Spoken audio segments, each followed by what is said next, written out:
Hey everybody, and welcome back to your favorite episode of my favorite episode of your favorite podcast of my favorite podcast. It's MCUny. I'm your host, G-O-D, with my co-hosts Reymi and Jared Inkster. We are here today to talk about Daredevil Season 1, Episode 3. That's 3 for all you non-French speakers. Yeah. So, guys, today we're going to be talking about the amazing episode that just came out and the speculation that's been sparked since its release. So, first off, Jared, what do you think of the episode? Well, it just ended. It ended so heavy. So it was just definitely like a what did I just see? And that's how you end it. That was crazy. Yeah, they ended it. It was like, it felt like obviously this is a superhero show, but it felt like a very superhero like, yes, we just won. It was great. Oh man, boom! Very short-lived victory, for sure. Very, very sad, very heavy.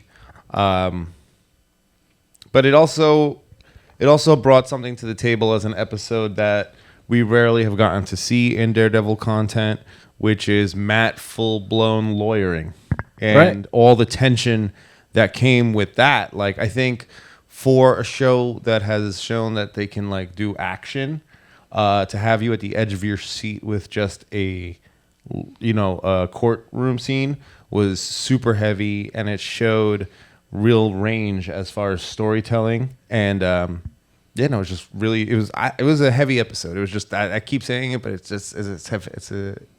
The one word I would use to describe it. And you mentioned that it was a very, you said it was tense, fast-paced, edge of your seat. Like you even said it too when we were watching. Like, I'm surprised they did the entire trial.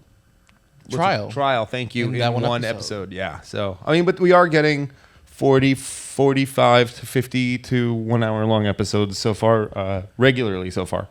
But no, I was gonna say like that scene. I guess we'll just jump right into it. That scene of gotta go. Getting, what's his name? Nicky Torres. Nicky Torres. That was so frustrating. Getting him from that location to the courthouse was like crazy. It was like, is he gonna get? It's crazy that the cop testified and then then went directly to go do that. And they actually did it really well, where you didn't, you couldn't tell that it was that he was chasing him. Yeah, that it was him at first. I thought it was just good editing. Yeah, it was well edited, and I think with the ending, you have what I thought was them kind of tying up the loose end of, okay, well, we're not going to be able to bring this guy back for the next season, so we gotta give an end to his character in some way. You might know this better. And I think I might have been a little frustrated at the time. I was kind of like watching it, and I was like, "Who's this guy?" Because like when Cherry hands off Torres, it's to that Asian American gentleman, I think. But like we don't know who he is, and I'm just like, why would you trust it with him? But like it also makes sense because Cherry's easily the diversion in that situation. I assumed that he was an important person that was established. I don't remember him from previous Daredevil seasons, and I kept kind of hoping that he might be somebody of significance. Potentially, Phantom X or something. Like an X-Men government character or something. We've got 6 more episodes. I know there's so much. Yeah, there's so much that could still potentially be brought up, but. The end of his character is straight out of the comics. Correct. Apparently, but in the comics, White Tiger loses the case, right? And then he gets shot. Same way, right? Actually, do you think that there's a social rhetoric for them changing that? Like, do you think that there's something that they wanted to say? Oh, in him winning the case? Him winning the case against the NYPD. I think that it was integral for Matt to win that case, okay, just so in the writing of the show, right? Just so the fans wouldn't be like, I like that. That makes sense. Sucks. Yeah, what's funny is I've seen Screen Crush in their breakdown this week. They have been bringing in, Reiner is very smart in bringing in a lawyer who's also a Marvel fan, and he does breakdowns of the court scenes to see how actually viable in a legal setting it would be. And apparently him revealing the White Tiger mask would have been like way out of line, and he would have got potentially disbarred for doing that. Gotcha. So it's an interesting choice that they made. I think most fans are not going to pick up on something like that. I feel like definitely, but I feel like from the little snippets and stuff I've seen of other content creators, YouTubers, IG people, TikTokers, whatnot, having done breakdowns of this episode. Also, one thing I feel like a lot of people haven't really put too much emphasis on, but I think is kind of important, and Reymi brought it up when we were just rewatching as a group, was the Fisk's right-hand man. Cashman. Thank you. Bullet, right. Saying he works for the man. Right, in talking about Vanessa, which is interesting. So that was... and then, him also saying, I respect you for keeping the peace, and you shouldn't, but at the same time, you shouldn't have done that. You should have spoken to me. Cashman clearly has more respect at this very moment for Vanessa. Like, I feel like everyone in that organization. Do you think he's doing it right now? Do you think they all think when he said that they knew that he was talking about the wife, or do you think they're talking about them as a united front? Like, I think that there might be people in his organization, and surprisingly, Vanessa's not one of them, that are aware of Fisk's larger plans. I feel like people know, even Vanessa knows, like he's got something up his sleeve, like he's doing all this for a reason, but that reason is yet to be revealed yet. Because there's no chance that this guy who's been a maniac all of his life and caused all this terror and death and drama is going to just instantly make a heel turn and be like, oh no, I'm going to be the mayor now, and then gets elected. It's a little ridiculous. Actually, it's called a face turn. Oh, is that what everyone's talking about with John Cena? Because people incorrectly used it in the reporting of that? I like, though, that we get a Daredevil episode with no Daredevil. If you think about it, no suit donning. Did he put the suit on this episode? I have a fear that it's going to be like that for a couple episodes, potentially. Maybe. I don't know. But you may or may not have seen leaked online a set picture from the filming of season 2 with, I don't know if you saw this, but it's everywhere right now. He's wearing black boots, which means he's got the black suit on. And if you've watched the trailers for season 1, you've seen the iconic shot with his mantelpiece with all the different helmets on it. So he's got the different suits. Oh, yeah. With Punisher. So let's blow that up on the screen. Yeah, we'll have to pull that up at some point. But yeah. So very interesting. Curious to see where that goes. Yes. We still have Dex is still very much alive. Yeah. I mean, who knows how deep down he's buried right now? Unfortunately, trailer footage has kind of spoiled where his character goes. Oh, yeah, we got that. Okay, I didn't pay attention. Oh, no, this is like from new trailers that they drop where they reveal even more stuff. It's like, why do you continue to spoil stuff? Oh, okay. So, I haven't paid attention to that. So yeah, that's so I me. won't say what happens. It's not a big deal if it's a trailer. No, don't pay attention to it. Honestly, they're spoiling stuff out here. But I'm excited for Tuesday. I'm excited to see what they do, where this can go. Where the pieces, how they get picked up from something so devastating. Because, like you said, while Matt needed to win as a lawyer, he just took another L as a human being, We'll see how he deals with this event. Losing another person that he just quickly started to care for. Right. And respected. And where that's going to lead, he told him to not, he told him if we win, you can't be White Tiger again. And he's going to be dead in the suit. And then he instantly suits back up and dies. Like, what does that mean for Daredevil playing with his little horn all over season 2 so far? Like, what does that mean for what you're thinking, but we're not seeing, or you're not saying to anybody else on screen? Because a lot of what we're seeing so far, I think, and again, it's a really good social rhetoric for men who just bottle up their feelings, right? He's not talking to anyone about this. And even when he had his one-on-one conversation with Kingpin in the first 2 episodes, he says where's all that going if you're not wearing the suit? That must be good for you. But we know we've seen now that it's not good for him. He's being hyper confrontational. I think one of the reasons that the courtroom scenes are so good is because right before he gets in there, he has the whole face to face with the police officer in the bathroom, and that raises the tension. All of a sudden, your blood's boiling. You're like, hit him, just hit him again. Just hate him. Just hate him. It'll be so fun to watch. Who cares? And no one will believe him. No one will believe you again. Also, we can just real quick mention that I guess the police officer, because you guys were saying how you guys thought he died in the last episode. Oh my God! Right. Yeah, he got hit so hard. He was one that got like his. Yeah, he was the one that landed on his neck. Yeah. There was essentially. blood Yeah. everywhere, It was and so he's bad. left with a couple I guess bruises. he was fine. Like, not even like a sling on his arm. So yeah, it is curious to say how. But clearly, Matt being a little bit off the hinges, I think, is an important part of what's going on here, whether he dons the suit or not, because the action will be there. Right. And Frank's coming. Frank, And we know by the end of the episode, so let's get into that a little bit. Who is in the Punisher suit currently? We saw him walking who's wearing around. the skull? Who's wearing the bulletproof Right. vest? And, people have kind of freeze framed on that ending shot and analyzed the Punisher logo that's there. And it is a little bit different. It's a little bit off. Like a copycat killer. Yeah, kind of it's a thing. little bit strange, which is leading people to think that it's someone else. It being a figure, as someone that is known in the comics or something, is one thing. But my current thinking is that it's just one of the fanatic police officers with the Punisher tattoos that we've seen. See, they wouldn't need to get point blank.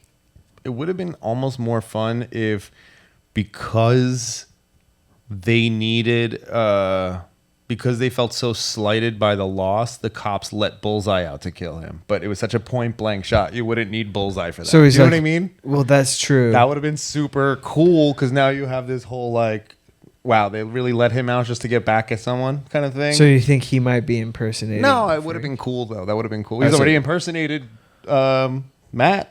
Right. I mean, I wouldn't be surprised. Yeah. That'd be a fun angle. It would be a fun angle. It's not going to happen. I love it. Stuff like that. Like you said, we've seen stuff already, but it'd be cool. I think Bullseye is one of my favorite. He's like a Joker level villain as far as like no rhyme or reason. Like we have the cool thing about Marvels. We have a few of those. We have Cletus Cassidy. We have a few guys who are just completely. We have a few Joker type like parallel. Would Kilgrave fall under that? The guy's just maybe, I don't know. I know who you're talking. Purple Man, kind of. He's very small thinking. He's just self-satisfactionary. Whereas like Bullseye loves killing and chaos, and so does who did we just talk about? The Joker? Besides the Joker, the other Carnage. Right, Cletus Carnage. Cassidy. Yeah, the two of them are like almost Just a parallels and murderer just for with being different a power murderer. sets. Yeah. Right, I hear that Bullseye is like Matt's number one villain. That's why I'm so excited. Like, I want them to do more with him. And then the interviews. Did you see that guy was originally up for Cap? yeah, right. I sent that to the group chat, right? And what a different world that would have been. Yeah, I mean, Wait, he fits the look. The actor would have played Captain America. Yeah, guy he that auditioned played for it. Bullseye, Wilson Bethel. Wilson Bethel. Thank you. Was up for Cap. He made it first, like the first few rounds, and then I guess Chris Evans got it because he's Chris Evans, and Right. I mean the rest is history. And Chris Evans killed it. Obviously, he's possibly the best choice. It's funny though because stuff like that, like what would Cap 1 look like? Because nobody liked Cap 1. You could go back and say you like Cap 1 in retrospect, but nobody liked Cap 1. So what would something like that have looked like with a different actor? Right, I feel like it might have not been as successful.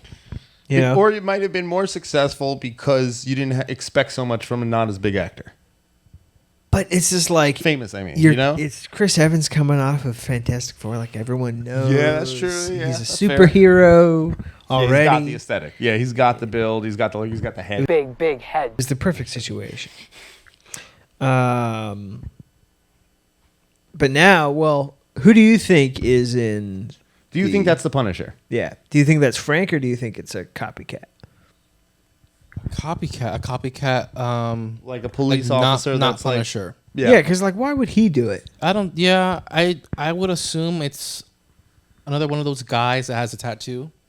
But at the same time, like, You know, why That would he, neck why would tattoo he do was it? I crazy. know. That one Pretty cop serious. had. It reminds me of like the 10 Rings guys who have had Yeah. the neck tattoos before. But it's just like it begs the question, like, why would a copycat be in the Punisher outfit at all? You know, to be covert in the night. Well, I think. Like, what we does he just know said, that if they're someone's wearing them on watching their him or neck, something? They're wearing them on the inside of their wrist. They are The way fanatics. the way I see it is like it's some sort of like group. Do you think they're all dressing up like Frank and posing as him and doing fucked up shit? Maybe not, because I don't think it. Well, like, remember last week when I mentioned that they were doing, like, that the police took it upon themselves to start taking on, like, being like the Punisher, and then I talked about how it happened in real life. It was parallel to real life. I showed you the news report on it that IGN did on it. The thing about that is there was a group of cops in, like, Minnesota. I don't want to get the state wrong, but in the Midwest somewhere, there was a group of cops, a police precinct found out that were going around calling themselves the Punishers. Oh, yeah, right. And, like, committing, like, basically, like, making themselves judge, jury, and executioner. Judge, jury, executioner! And then they made the comic arc after that based off of it, right? Right, correct. Because then the Punisher they're in an issue of Punisher, he comes across some cops that have, like, the skulls on the top of the front of their cars or something, and he tells them he doesn't support them or something like that because, like, they're not. He's supposed to be fixing a system that didn't work for everyone else. They're supposed to be trying to uphold that system. So we're talking about fanatics here. So I do kind of see the potential for there to be a bunch of cops out there with Punisher skulls spray painted on their chest because they are issued bulletproof vests. They are issued certain things and you could buy those things. You don't have to just keep the ones that you have from work. I'm just saying, you know. So it is interesting because they obviously have some burner phones that like we've seen through that one cop that we're seeing that they're hyper like following, that's like giving Matt a hard time. The guy that's got the black eye, I can't remember his name, but yeah, we're seeing through him that these cops might have burner phones. They might have their own inside network. Yeah, I mean, they were talking to a secret. Nikki Torres was a secret informant. Exactly. Who knows what they were talking about? Who was supposed to already be done right. with his stint as a informant. So clearly these people are like, oh no, you were a scumbag. You're always a scumbag. You're doing this for life or we're killing you, kind of thing, you know, which is a very Punisher mentality. Right. So I'm curious to see when Bernthal's Punisher gets involved, how he does it. On the very slim chance that it was him, I'm also curious to see how this MCU / the one that we've seen from the Netflix's translation deals with the guilt of accidentally having killed a cop. No. Wait. Wait.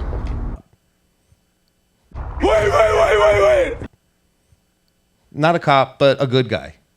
Like that, finding out that the acquittal right, meant that he was not a bad guy. That like the cops framed him in that whole closing argument, the whole case in the first place. Oh, you think he might have just been thinking that he was guilty? Yeah. What if Punisher did think that Hector Ayala got away with it and then finished him off himself? I know everybody loves Bernthal Punisher, but that is a Punisher mistake to make. That would be really interesting. That would be interesting. Because we have to remember, too, the very first introduction of the Punisher in 616 comic books, the very first issue of comic books was an Amazing Spider-Man. Going to get the issue number wrong, so forget it. But Amazing Spider-Man, he shows up in New York hunting Spider-Man because J. Jonah Jameson painted out Spider-Man to be what? A vigilante menace villain. So the Punisher was like, oh, okay. Spider-Menace! He must be a bad guy. I'm going to do what I do and take him out. And then they did the whole backstory that this was a Vietnam vet whose family got killed in Central Park, and that's why he hates crime. But the issue where the Punisher first appeared in history of comic books, he was hunting Spider-Man. So does the Punisher make mistakes in his targets? All the time. Right. Okay. So fair enough. That would be a very chilling, very sad storyline. He also, the guy, the hooded man, was pretty big. It also gives a direct problem with Matt and him. Then, if that really is what happened, which is a very interesting dynamic. Right. It doesn't seem he's let him go. From what I've seen in the trailers, it doesn't seem like they're in too much conflict. But exactly. But that's the only reason I don't think it's him. You know, but again, MCU has been doing an excellent job of trying to purposefully fake us out and not make us 100%. Believe what's coming is what's coming, and then that's why we're on the edge of our seats right now. It's an amazing. Hold on, I'm so sorry. I just thought about something. Well, I mean, I guess there's still more to the series, but they've yet to mention that Matt Murdock and what's her name, She-Hulk hooked up. Right. I think that's the. So that was the last section. You think? And he was today in you wanted to full talk about, Daredevil. Right. Maybe this show happens before that in the Oh timeline. no, I don't think so. No, this is I think after, but Yeah. like I think they So- just haven't brought her back yet. That was the weird thing. That's what I was saying. in In full.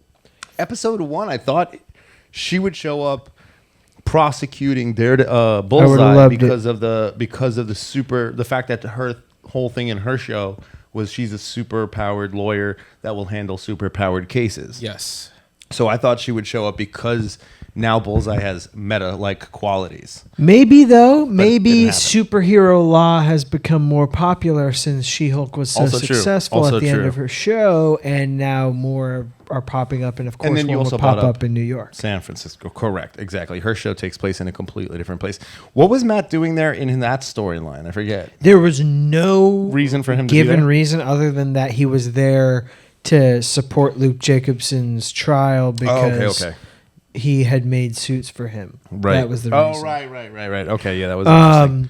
But to wrap that up, I just hope Well- they Bring her back. Let's not wrap that up. I want her to bring back, but I just hope they I don't even need her to be green. refer to that and Reference just her. reference it and like Well, a report came out very recently that and I've just informed you of this, so I want to know your right away thoughts, which is a MCU hero established, so not the Punisher. I feel like that I know, excludes shocking, 'cause the we said Punisher. MCU. Well, no, I saw someone on Twitter like saying that too, and I just You gave me the coughs now. sorry. No. Okay. But yeah, okay, so like you said, an MCU character Going maybe to be showing up. mentioned and showing up. So I hope it's She-Hulk. That's my number one. I really hope it is. The weird thing is, we've also said, again, other content creators have touched on this. When they go over the amount of police officers that gave positive reports on the White Tiger, we hear the name Morales. Right. So maybe it's Miles Possibly Miles Morales. the dad. But Or the- but we or- heard that that might be introduction to MCU. Yeah. So I don't think that's an established MCU Right, character. exactly. So I don't think we're talking But- Miles Morales, although we are possibly Could be teased Miles Morales. Spider-Man. Could be Tom. Could be Tom. About the Morales thing. Morales is also a very common name No, of last course. Oh, name. Yes, true, In New but- York. in New York In New York. because they also mentioned Reyes. Yeah. So you could possibly making a. I could be in there. That could be me. doubt it. And then last but not least, I mean, who is your strongest guess versus who would you like?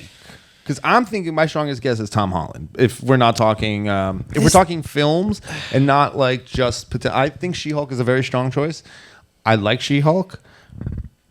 I can't think of someone else I'd really want besides those two right now, though. To make the show make sense. To I make think it those make two. sense, I don't think Spider-Man makes sense. I mean, the only reason why it makes sense is because it's New York. Kingpin. But then, Even J. Jonah Jameson counts. Think about that. but is he a hero though? Reymi. Oh, you said MCU hero, right? I mean, yes. Yes. Daredevil We're and gonna have to Spider-Man pull that up, hang too. out It all the also time. has to like make sense. It makes sense with the Punisher connection to a degree. And From what I said, Kingpin for a reason, already for comic book referenced fans. Spider-Man. Wait, but also you gotta remember, Yes, Kingpin says name drops him. Spider-Man does not exist. Peter Parker, no one knows him anymore. Yeah, but Oh, yeah. but people know Spider-Man. No, they don't know that it's Peter Parker. That was what he wished away. Right. People know Spider-Man. Right. So I very think possible. I think it's more likely that it's She-Hulk. Yeah, that's probably. I think that this is the problem. It would make the most sense for it to be Spider-Man. Problem is Sony. It's not going to be Spider-Man. This is who it's going to be. I think ideally what would make the most sense given Sony. Wolverine. No. She-Hulk. I think She-Hulk makes the most sense given Sony, but given CGI costs, I think if it's She-Hulk, it's just going to be Jen, which is fine. Yeah, that's fine. Which is fine. Jennifer Walters. That's right. But the amount of name drops we've gotten. Someone shot you in the eye. Echo. It could be Echo. Oh, that would be very underwhelming. We've seen Kingpin in Hawkeye's show, so either Kate or Jeremy I would Renner's, love that. both possible, because they have taken him down. We've seen a gentleman in a tracksuit on more than one episode, not referred to directly as a tracksuit, but we know there's a tracksuit gang. And we know they probably needed a new leader by this point, and it seems to be Vanessa's favorite. So I'm really curious as to see how all the dynamics, because we're talking about a show now that even though we're worried about Daredevil and Spider-Man and She-Hulk and the good guys over here, this could set up the Hood. This could set up, because we're talking about the gang world of New York City. But the Hood is going to be in Chicago. I'm just saying, like it's so cool. We're talking about a criminal underbelly. Carmine, I'm going to say Carmine Falcone. Al Cappuccino. Al Capone operated out of Chicago and ran alcohol to New York, no problem. There's we're now seeing the street, the Marvel Knights level, street level heroes and villains both being established. I think the little teaser of like Harlem's Paradise is saying that one of these gangs might operate up in Harlem in the Bronx, because we see Hector fighting up there. Cops are clearly going corrupt all the way up there. Might need Luke Cage and Iron Fist to show up. People are all of a sudden excited about Iron Fist again. Have you seen this? It's like there's a resurgence in a show that people freaking hated, right? Hated. And the cool thing is there's also a resurgence in the Ben Affleck Daredevil movie, the director's cut, because people want to see Daredevil be a lawyer. And he did that with the late, great Coolio in that film, was like cut out of the entire film. So go check that out. Any final guesses, final thoughts about the I think I just got it out of my hero, system. the hero showing up, or anything about the episode? Yeah, about the episode, I loved the entire. I did say earlier, like it was. I didn't expect them to do the entire trial in one episode. Right. But I'm not upset about that. Mm-hmm. I would have been upset because I was saying to Jared, like, I did not like the prosecutor's closing statements. Closing statement. Yeah, I thought it was very weak. Trash. It didn't have anything. But I feel like it shows that he it. had nothing except trying to guilt trip the jury into trying to put this guy into jail. The whole nice guys do bad things. Yeah. Like, what was that? Hello? Like, so I would have been very upset. Car, my guy. He's not going to push a cop into a tray for no reason. So yeah, I would have been very upset if they would have won with that terrible.